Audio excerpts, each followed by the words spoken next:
Welcome back, guys. So I wanted to read this to you. A lesson from Robert Frost. The road not taken. Two roads diverged into a yellow wood, and sorry I could not travel both, and be one traveler long I stood, and looked down one as far as I could, to where it bent into the undergrowth, then took the other as just a fare, and having perhaps the better claim, because it was grassy and wanted wear.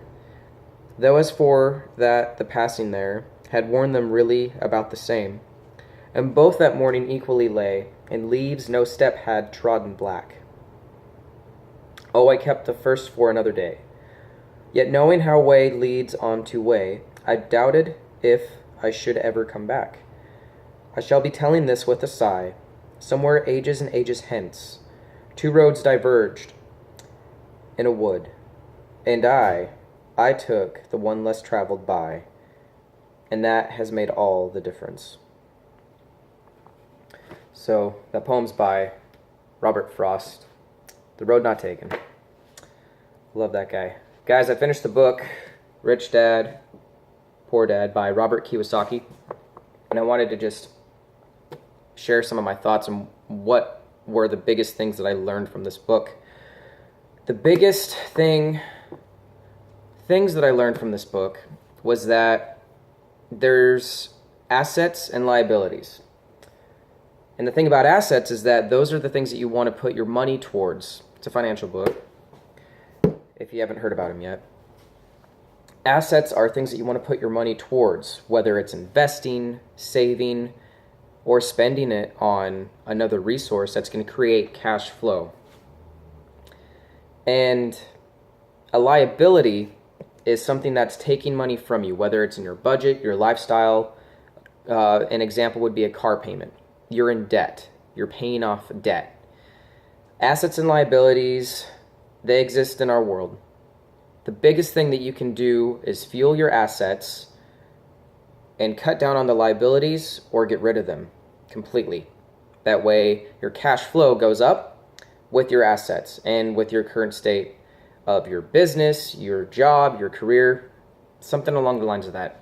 Anyway, guys, so with cash flow, it's a little bit more detailed in the book, and it was an easy read. He wrote it very well. It was very well written, and it was a well-read book, in my opinion. I was able to read it pretty well, but it took me a while to get through just because I'm not very educated on financial advice and getting in the next level and getting up into the next level of my game financially. So with that, but that's why I have the book. This book was given to me by a friend, though, from work.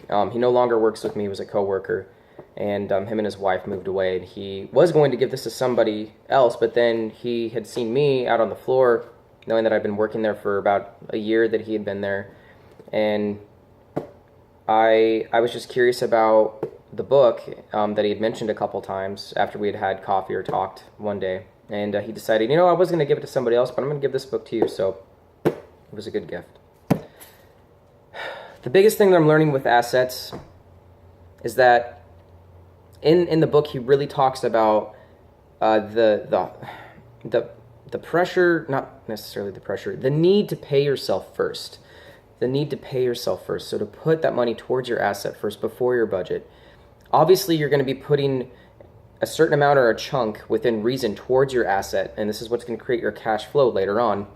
So, but I don't want to spoil it for you guys, so I'm going to let you guys read about cash flow in the book, Rich Dad, Poor Dad. But as you invest, that's what's going to create your cash flow. Paying yourself first, working on your assets first, taking care of the liabilities, getting them paid off as quickly as you can. I learned this one from Dave Ramsey. You want to pay off your debt and get out of debt as quickly as possible. So, with that, it's the road less traveled, it's the road less taken. And I really think that's why he incorporated that poem by Robert Frost in the book. It's because you can make money work for you. He says it in the book. You can make money work for you. It's people that don't know how to use money or have the knowledge of money, and they don't expand on their knowledge of money. So it was a really big eye-opener for me. And I just wanted to encourage you guys to read the book. So And that's what I learned.